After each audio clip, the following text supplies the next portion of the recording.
E você, moleque, conta a história. Você nasceu onde? Teus pais faziam o quê? Meus pais ah, são trabalhadores, né? Típicos trabalhadores. Meu pai trabalhou na prefeitura da cidade onde eu nasci, em João Monlevade, por 20 anos. Onde é? No Rio? Não, em Minas Gerais. Como chama? João Monlevade. Duvido se eu conseguir pronunciar corretamente. João primeiro. Monlevade? É. Não, não é? Foi meio que um sotaque aí. Mas como que é? João Monlevade. Monlevade. Isso, João É Monlevade. perto É perto de Itabira, Ipatinga, umas cidades ali no interior de Minas. Cidade pequena. A 2 horas de Belo Horizonte. Ah, tá. Tá? Pertinho. 2 horas. E aí, bom, a minha mãe sempre teve uma loja de confecção, roupas, calçados, e tudo que os dois faziam era meramente para pagar as contas em casa, sabe?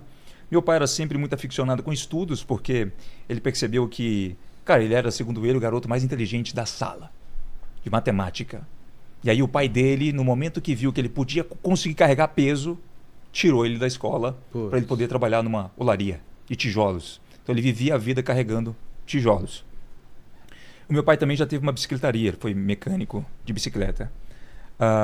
Então assim, nasci em João Monlevade, uma cidade bem pequena no interior de Minas.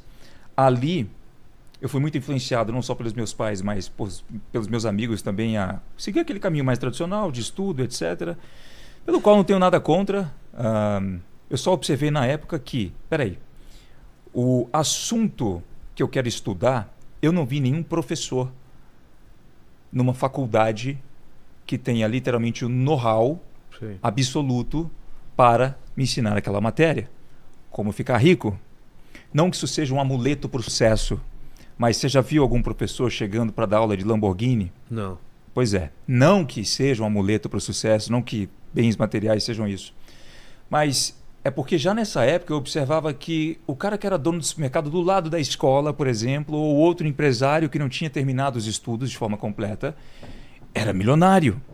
Sabe, tinha uma rede de lojas, etc. Eu ficava pensando, cara, o que esses caras sabem que eu não sei? Será que esse é o caminho que eu quero seguir? Bem na minha adolescência eu era fascinado com jogos, jogava muito, cara. Mas não era um problema pra você o lance de grana? Vocês não passavam dificuldades? Não, dificuldade assim, não. Eu só não podia comprar aquilo que eu queria. Exato. Os meus pais sempre colocaram comida na mesa, tudo, sempre foram muito, me deram uma educação muito boa. Não tenho nada a reclamar. Meu pai, para mim, um herói. Ele cumpriu com cada uma das obrigações que um homem tem que cumprir para sustentar uma família. Entendi. Ele trabalhava de domingo a domingo e não tinha férias. Trabalhando na prefeitura, inclusive, ele trabalhou por 20 anos com caminhão de lixo. Caramba. Tá? Ele dirigiu o caminhão, ele tinha um caminhão de lixo. 20 anos fazendo isso. E, cara... Você começou a observar isso. Por que esses caras ganham dinheiro e outras esses caras ganham dinheiro? Porque algumas profissões dão dinheiro e outras não. Exato. Pô, eu tinha meio que uma tara, cara, por tentar entender o que aqueles ricos faziam, porque a diferença era, na minha cabeça era muito absurda. Passava um carro, por exemplo, esportivo na minha frente enquanto eu estava indo para a escola e eu perguntava para os meus amigos, cara, como assim? Vocês não ficam intrigados em procurar entender o que aquele cara fez para conseguir comprar aquele carro? Eles, não, você viu o jogo ontem? Entendi. Eu era esse teu amigo aí, quando era criança. Eu era o cara que passou uma Lamborghini, o cara, você viu a Lamborghini? Eu falei, então, mas você viu o jogo ontem, cara? E inclusive eu vi, né? Infelizmente, eu tava lá no estádio e o Corinthians perdeu. Mas daí eu comecei a pesquisar a coisa e tal. Eu gostava muito de jogos nessa época. E eu ficava pedindo pro meu pai e minha mãe uma placa de vídeo para eu conseguir rodar os jogos no computador ali. Para quem sabe o que não é, a placa de vídeo é uma peça ali que você tem que ter para aumentar a computação gráfica. E uma placa boa é cara, né? É, cara. Crysis na época, né? Um jogo que saiu aí e tal. Eu era dessa época aí. Mas você era de brincar na rua também? Cara, muito pouco. Não, mesmo? Nunca brinquei na rua. Ficava mais em casa. Era o Weirdo, aquele cara mais estranho. Sei. É mesmo? Então, a galera não... E tímido também ou não? Já era tímido. É. Era tímido. Na verdade, não tímido para as coisas que eu gostava de falar. Se a gente entrasse num assunto aqui como estamos falando agora... Mas você apresentava o trabalho na frente sem problema? Na frente apresentava sem problema. Cara, eu era o garoto mais popular da escola. É? Era. Quem está aí me assistindo, inclusive, vai poder contestar aqui nos comentários. É mesmo? Era o cara mais popular da escola. Mas por quê? Você conversava com toda a turma? Eu zoava pra cacete. Eu ia pra diretoria todo dia, a verdade é essa. De bagunça? Bagunça. É mesmo? Ficava dando mortal pra trás na grama. Aí a diretora não gostava. Cara, eu era um terror na escola. Você tá com quantos anos agora? 27. Pô, na tua época não é do He-Man não, né? Era. Porque ele é o Príncipe Adam, né? Total. Não é total, cara? Muito. Tô esperando no final ele falar, então, amiguinhos, hoje vocês aprenderam. Então, Como é que é? Os caras mais velhos estão ligados, né? Como que é no episódio? No episódio de hoje, vocês aprenderam com Vilela o que é quilometragem de mulher. Para! Exato, cara. E você assistia desenho também? Assistia televisão? Assistia televisão, assistia alguns desenhos. E você era com game? Eu era com game, e aí, como eu não tinha toda vez o sim do meu pai e da minha mãe para comprar as coisas que eu queria, porque eu era um garoto muito pidão. A verdade é essa. E quanto mais pidão... E teus pais falavam assim, na volta a gente compra também? Não, meu pai falava, pô, vai trabalhar, moleque. Direto, né? Trabalha e compra, cara. E daí eu resolvi abrir meu primeiro negócio de jogos. Como que era o esquema? Então, comprava? eu dava manutenção em videogames. De Xbox 360, PlayStation 3, PlayStation 2. Começou a aprender essa parada? Comecei a aprender em fórum russo, como que eu abria os videogames e dava Sério? manutenção, trocava lá o laser, etc. Cara. E isso para os meus amigos da escola, formatava computadores, instalava jogos nos computadores deles. Eu lembro que o primeiro negócio foi na minha casa. Minha mãe odiou. Por quê? Porque ela era muito aficionada com limpeza, esse tipo de coisa, né? E pegou um canto E lá. aí eu peguei um canto lá no meu quarto, eu fazia as pessoas subirem uma escada para poder eu ter ali na minha janela como se fosse a bancada da minha loja.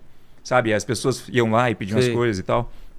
E daí, cara, eu também saía dali para ir na casa das pessoas, formatar computadores, fazer esse tipo de coisa. Então eu já ganhava ali os meus R$15, R$20 e balançava pra minha mãe assim, eu falava, agora eu vou comprar aquela placa de vídeo aí, tá vendo só, eu tô conseguindo. E aí você sacou que, pô, legal esse negócio de ter um dinheiro pra comprar minhas paradas, é isso? Cara, saquei. Se eles tivessem me dado tudo nas mãos naquela época, eu acredito que eu não seria o cara que eu sou hoje. Entendi. Eu teria talvez sido um cara mais acomodado. Pode ser. Sabe?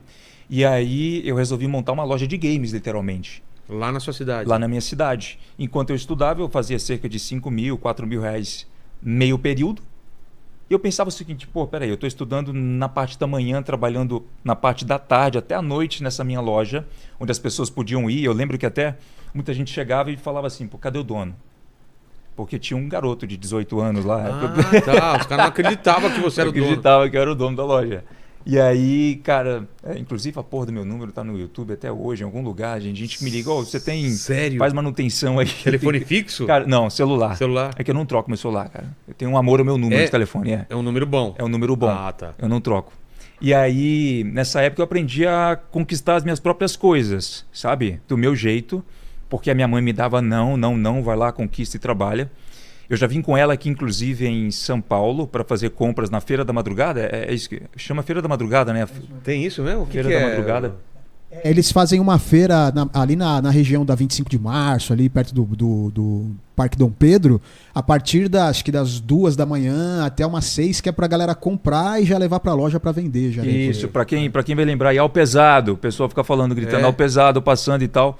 E com 15 anos eu já ajudava a minha mãe a comprar essas roupas, né, na loja de confecção e calçados, que era um negócio bem estreitinho, cara, só para ela pagar as contas, e ela me levava para poder ajudar a carregar peso e etc. Mas enfim, não quero fazer você chorar, calma. Tá. Vamos voltar para outro ponto. Tá. Aí você sacou que... Eu saquei Você era bom de um negócio. Eu saquei que eu sabia fazer dinheiro. É. Eu sabia convencer as pessoas a formatarem os computadores delas comigo, enquanto elas iam na minha casa, ao invés de levar para uma loja no centro com o nome de loja de informática. Como você fazia isso? Qual que era o lance? Cara, eu persuadia Simpatia. Simpatia.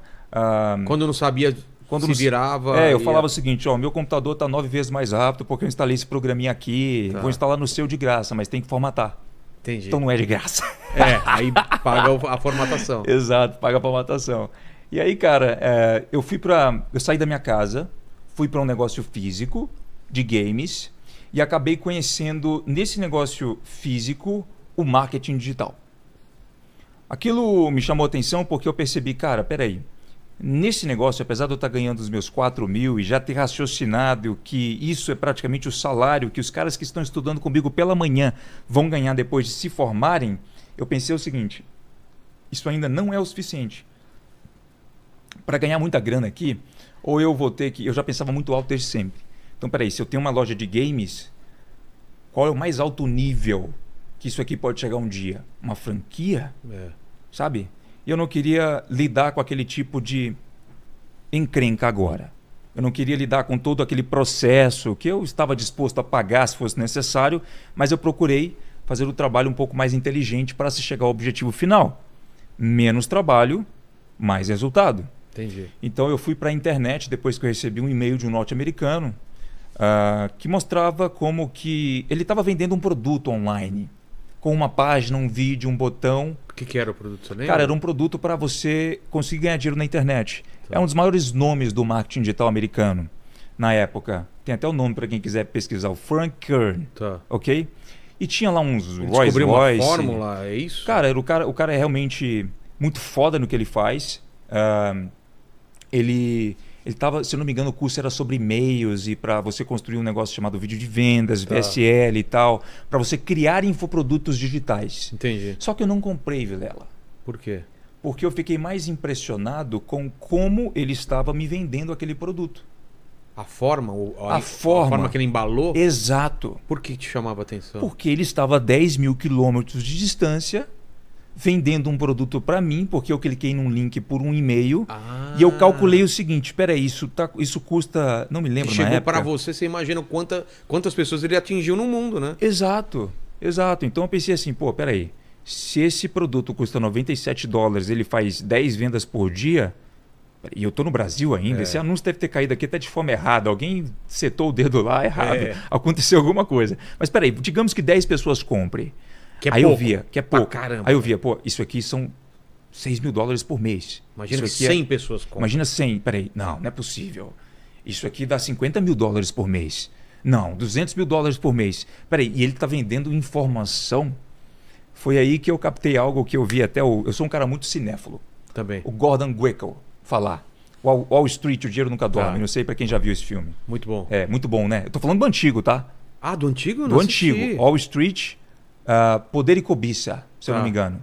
Ele fala o seguinte, a informação é a moeda mais cara do mundo. Você não concorda? Sim. E eu concordei com aquilo, porque pensa na seguinte analogia. Eu estou chegando exatamente no ponto que você perguntou, né? Do digital. Porque o que ele estava me vendendo ali, o Frank Kern, era informação. E eu pensei o seguinte, conhecimento. Pensei o seguinte, peraí, se eu te disser amanhã, Vilela, que a ação da Bolsa vai subir ou vai cair, quanto você não me pagaria por essa informação? Pô, muita coisa. Então, logo, informação sim é a moeda mais cara que existe. Só uma coisa, só uma parte. Acha a foto do Brad Pitt, o Vampiro de Lestat, é o Brad Pitt ou é o Tom Cruise? É o Brad Pitt. Eu acho que é o Não, Tom Cruise. É o Tom Cruise. Ele tá a cara do Vampiro de Lestat, velho. Coloca aí. Agora cara, não que eu vi esse filme, sabia? Não viu? Veja! Não vi, muito bom o filme, não muito vi esse bom. filme. Vê se é o Brad Pitt ou o Tom Cruise que tá parecido com ele. Vai, desculpa. Que doideira, agora que eu tava tentando achar. Então, eu comecei a pegar esse padrão. Aí sim, eu passei a comprar as coisas que eram me oferecidas ali naquela época sem entender inglês. O inglês que eu entendia vinha de jogos, que eu tinha jogado, enfim. Mas filmes. você chegou a comprar o que na época? Esse daí não? Eu cheguei a comprar esse, cheguei a comprar vários outros. E vi, cara, porra, realmente tem alguma coisa aqui que funciona. Apesar de ter muita porcaria na internet também. Muito cara tentando te enganar com essa coisa de mansão, carro, etc. Tem, cara, não dá pra mentir. Tem para um caralho. E como saber o que é bom e o que não é? Cara, pega o histórico do cara. Ah, tá. Vai atrás da história do cara. Pega o histórico do cara. Esse cara, até nessa época, se eu não me engano, tinha um grande artigo dele dizendo assim, o americano que já conseguiu realizar 50 milhões em vendas em dólares online. Então esse cara era real. Esse cara era real, porra. Era uma autoridade, todo mundo respeitava. Entendi. Assim, várias pessoas iam a eventos. Não era um aventureiro que apareceu do nada. Não era um aventureiro. E assim, não era aquela coisa também de expor carro, casa, etc. Então... Esses caras você começou a tentar entender qual que era a fórmula qual que era a fórmula por trás. Eu sabia que tinha assim muita porcaria, mas eu sabia também pesquisar, eu não sou idiota. Infoproduto, o que pode ser infoproduto? Qualquer coisa? Cara, qualquer coisa. Você sabe fazer muito bem um podcast, não sabe? Isso pode virar um produto para outras pessoas que querem também fazer podcast. Eu sei desenhar. Você sabe desenhar. Cara, também. Inclusive eu já vi exemplos de caras que estão ensinando outras pessoas a desenhar na internet e ficaram milionários com Sério? isso. Literalmente milionários. Olha só. Coisas muito simples até, porém que várias pessoas querem aprender e você subestima às vezes, pô, será que isso aqui tem poder de tração? Será que vai fazer muita venda? Mas sempre relacionado a conhecimento e informação, ou não necessariamente? Não necessariamente. Você pode vender até serviço, produto físico, utilizando essas técnicas do marketing digital, que são as mesmas utilizadas em muitos casos para vender infoprodutos. e a coisa vai funcionar muito bem.